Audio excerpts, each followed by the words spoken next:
به نام خداوند بخشنده و مهربان و نهایت با رحم. السلام علیکم و رحمت الله و برکاته. برادران و خواهران اهل اسلام و هواداران شبکه کاروان عمر، دوستان عزیز، پیش از نوار را گذاشتن از همه شما خواهش میکنم که کمی وقت جدا کرده حتما نوار را تماشا کنید.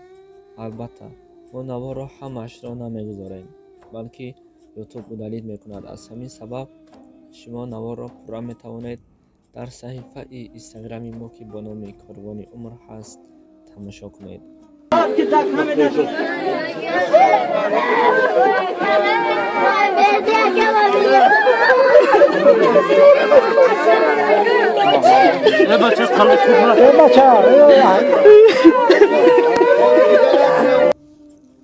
از همه خبر بدترین برای پدر و مادر آن خبر هست که وقتی نفر از فدراسیون روسیه یا اینکه در کدام گوشه دنیا نباشد زنگ میزند و میگوید که خودتان را به دست گیرید، امروز فرزند شما از دنیا گذشت و او را به تاجیکستان یا اینکه به خانواده خود روان کرده استاده ایم.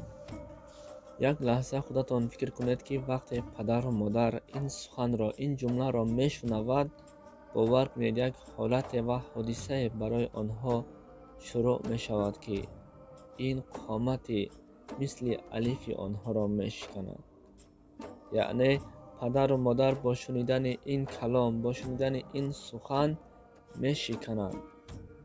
البته بسیار خبرهای را میبینیم، میشنویم و میگن که فلانی مرد، فلانی جوان در آب غرق شد و همچنین نوارهای هست که باور کنید دل آدم را میگریاند. البته ما با دیدن و با شنیدن این خبرها باور کنید دلمان میسوزد. آفرین همان پدر و مادری که وقتی میشنوند که فرزندش مرده است در غریبی، جسدش را، مرده اش را میبرند. یک بار خودتان تصور کنید که چقدر یک دنیا به نظر شما تاریک میگردد.